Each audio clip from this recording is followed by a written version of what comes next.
반갑습니다. 정전이야기꾼 방길튼 교무입니다. 이번 시간에는 이론상의 진리 중에서 언어 명상이 완연하여 대목을 살펴보도록 하겠습니다. 언어 명상은 말과 글, 그리고 이름과 형상입니다.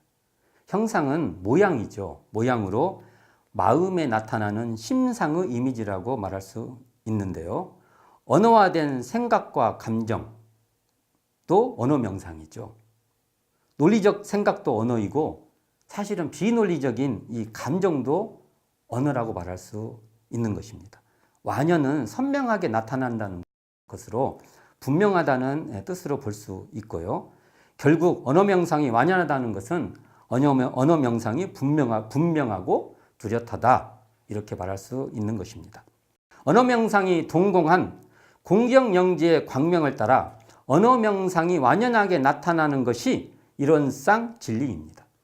즉 언어 명상이 동공한 자리의 바탕에서 언어 명상이 완연한 것입니다. 자, 저를 한번 이렇게 강의를 하고 있는 저를 한번 살펴봐 주시기 바랍니다. 저는 길튼 교무라고 말을 하죠. 길튼이라는 법명을 가지고 있고 또 이렇게 모습을 보면은 제가 좀 흰머리가 있어서 흰머리의 모습이 보입니다. 그러니까 이름도 있고 모습도 보입니다. 또 이러쿵저러쿵 제가 말을 막 하고 있죠, 지금. 근데 이때 강의를 보고 있는 화면에 말도 있고 자막도 있고 강의자 이름도 있고 모습도 이렇게 드러납니다. 이러한 말과 글 그리고 이름과 형상이 어디에서 있냐 이겁니다. 자, 목전에 있다고 했을 때 이 목전이라는 것은요, 눈앞에 있다는 것이 아니라 이것을 바라보고 있는 그 자리라는 것입니다. 목전에 있다는 말은 바로 이 목전에서 강의를 듣고 있는 이 마음에 나타납니다. 그 마음이 어떻게 생겼냐 이겁니다.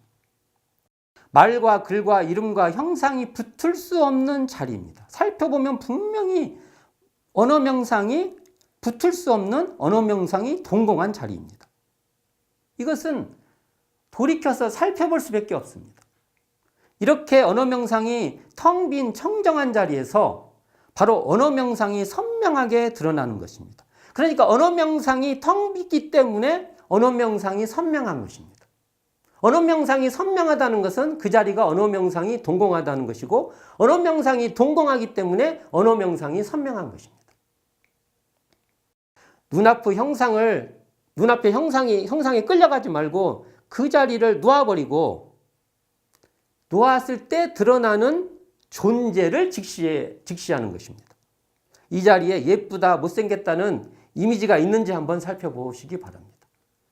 예쁘다, 밉다 이러한 언어 명상이 있는가 살펴보시기 바랍니다. 예쁘다, 밉다는 모습에 물들지 않는 자리입니다. 분명히 물들지 않는 자리입니다.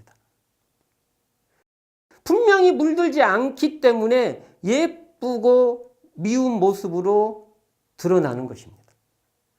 교당에서 교무님, 교도님들의 호칭이 있습니다. 학교에 가면 또 뭐 교수님, 선생님 뭐 이런 호칭이 있을 것이고요. 회사에 가면 뭐 사장님, 팀장님 뭐 각종 호칭이 있습니다. 근데 참 재밌게도요. 호칭과 명칭에는 호명, 이렇게 다 호명하죠. 아무개야.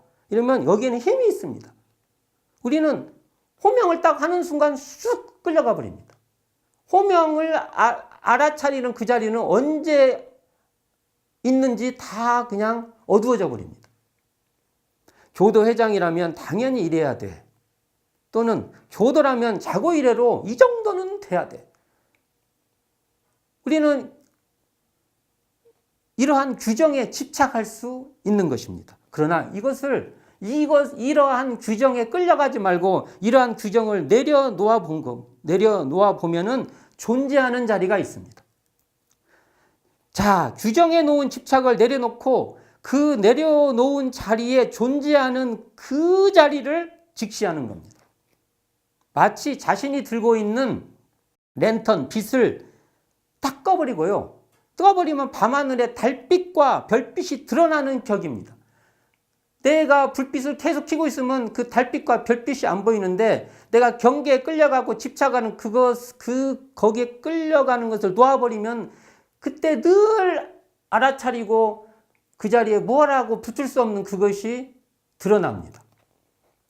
책상 위에 물건들에 집착하면 책상의 바탕을 못 보듯이 우리들의 이름과 호칭, 모습에 집착하여 눈앞에 뚜렷이 있는 텅 빈 자리를 못 보게 되는 겁니다. 그러니까 아무개야 하고 불렀을 때 그 호칭에만 탕 잡히면은 우리는 그 자리를 모르는데 아무개라고 부르고 있는 그 알아차리는 자리에 직시하면 그 자리가 텅 비고 신령스럽게 알고 있다는 것을 우리는 자각할 수 있다는 것입니다. 평판이나 권위나 규정된 이름을 내려놓고 존재해 보는 겁니다. 나는 어때? 저 사람은 어때? 이런 모든 거, 언어 명상으로 우리가 규정할 수 있는 모든 것을 다 내려놔버리면 그 텅 비어 청정한 자리를 우리는 그 존재를 알 수 있는 겁니다. 직시할 수 있고 직입할 수 있는 것입니다. 이렇게 언어 명상이 동공하여 고요하고 청량한 자리에서 저의 강의가 그때 선명히 드러납니다. 제 흰머리도 더 분명히 드러납니다. 이러쿵저러쿵 하는 말과 자막도 뚜렷이 나타납니다. 강의 소리를 알아차리는 청정한 자리가 바로 그 자리에 역력히 있게 되는 것입니다. 언어 명상이 동공하다는 것은요, 사실은 언어 명상의 그 필터링을 완전히 인식하는 자리이기도 합니다. 사실 언어 명상이 완화하다는 것은 자신의 습관과 패턴을 자각하는 자리이기도 합니다. 우리는 듣는 대로 듣고 보고 싶은 대로 보는 그러한 습관과 패턴이 자리하고 있는데요. 내가 왜 저런 말을 좋아하고 왜 저런 말에 예민하고 또 어떤 호칭에는 들뜨고 어떤 모습에 끌리고 흥분하는지 마치 거리를 두고 사물을 바라보듯이 통찰하는 거리를 확보하는 자리이기도 합니다. 언어 명상이 동공한 자리는 언어 명상이 완연히 드러나는 그러한 통찰의 거리가 확연한 것입니다. 이 공정영지의 광명을 따라 언어 명상이 완연히 드러나는 통찰하는 거리가 확립되면은 자기의 습관과 패턴마저도 분명히 드러나는 것입니다. 언어 명상이 동공한 자리에 바탕하여 언어 명상이 완연한 자리를 금강경성이 이렇게 말하고 있습니다. A는 BA, A가 아니기 때문에 C명 A라고 이름한다. 그러니까 BA, A가 아니라는 것은요, 언어 명상이 동공한 자리를 말합니다. 언어 명상이 붙을 수가 없어요. 아니에요. 거기는요. 그 자리는. 근데 이 자리가 C명 A라고 말합니다. 공정영지의 광명을 따라 언어 명상이 완연히 나타나는 것입니다. 과거에 집착해서 나타나는 언어 명상이 아니고요. 집착할 자리가 없는 자리에서 드러나는 언어 명상은 처음에 집착한 언어 명상하고는 질적인 차이가 생긴다는 것입니다. 예를 들어 보겠습니다. 금강경에 나오는 말인데 장엄 불토자, 즉비장엄, 시명장엄에 있어서 이 명한다 할 때, 시명할 때 이 명이라는 이름을 부정하는 것이 아니라 이름을 긍정하는 것입니다. 보통 시명 A를 말할 때 강연히 이름한다고 해석하는데 이 해석은 마치 저 강 너머로 건네는 뗏목의 역할 같이 실상으로 가는 수단으로 이름을 생각하는 것입니다. 이름을 해석하는 것인데요. 그러나 여기에 시명, 이름한다라는 것은요, 목적에 이르도록 하는 수단만이 아니라요, 실상을 그냥 직접적으로 드러내는 자리입니다. 그러니까 언어 명상이 완연한 자리를 말하는 것입니다. 그러니까 불토를 장엄하는 것은 장엄할 것이 없으므로 장엄이라고 하는 겁니다. 말이 좀 이상하지만 이게 말이 맞아야 돼요. 마음을 살펴보면 이 자리가 맞는 것입니다. 바로 언어 명상이 동공하기 때문에 언어 명상이 완연한 거예요. 무엇에 따라서요? 공정영지의 광명을 따라서. 결국 금강경도 소태산 대종사께서 밝혀주신 이런 쌍 진리로 읽으면 선명히 드러납니다.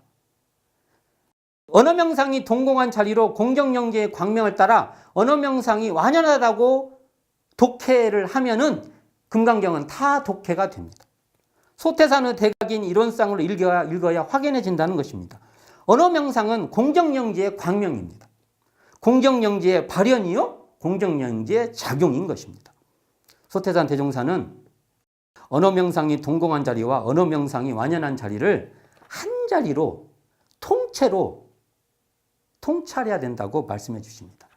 대종경 성리품 25장 말씀입니다. 봉독해 드리겠습니다. 근래의 왕왕이 성리를 다루는 사람들이 말없는 것으로만 해결을 지으려고 하는 수가 많으나 그것이 큰 병이라. 참으로 아는 사람은 그 자리가 원래 두미가 없는 자리지만은 두미를 분명히 갈라낼 줄도 알고 언어도가 끊어진 자리지만은 능히 언어로 형언할 줄도 아나니 참으로 아는 사람은 아무렇게나 하더라도 아는 것이 나오고 모르는 사람은 아무렇게 하여도 모르는 것이 나오니라고 말씀하십니다. 또한 대종경 성리품 6장에서 또 말씀해 주시기를 만일 마음은 형체가 없으므로 형상을 가히 볼 수 없다고 하며 성품은 언어가 끊어졌으므로 말로 가히 할 수 없다고만 한다면 이는 참으로 성품을 본 사람이 아니다라고 경계하시고 이어 말씀하시기를 이에 마음의 형상과 성품의 체가 완연히 눈앞에 있어서 눈을 궁굴리지 아니하고도 능히 보며 입만 열면 바로 말할 수 있어야 가히 밝게 불성을 본 사람이라고 말씀하십니다. 바로 언어명상이 동공한 성품의 체와 언어명상이 완연한 마음의 형상을 동시에 통째로 봐야 한다는 것입니다. 이론상의 성품의 체와 바로 마음의 형상을 한 자리로 통찰해야 된다는 것입니다. 바로 이 자리는 한 자리라는 거예요.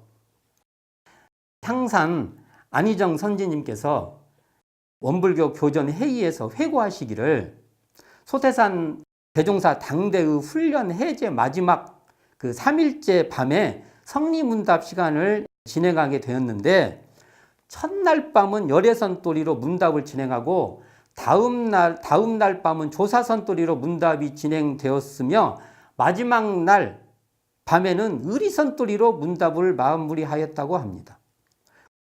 이게 반대죠. 보통 우리 생각에는 의리선이 더 초보고 그다음에 열애선, 조사선 이렇게 되는데 대종사님께서는 열애선, 조사선 맨 마지막에 의리선이 있는 거예요. 그래서 어떻게 했냐면 거수를 들어서 발언권을 얻어 소태산 대종사와 만법기윌 일기하처로 문답을 하게 되는데 열애선과 조사선은 격의 도리라 어물어물 넘어갈 수 있었으나 셋째 관문인 의리선 관문은 설명이 적중하지 못하면 그 법상의 벨을 눌러 말을 중지시켰다고 합니다.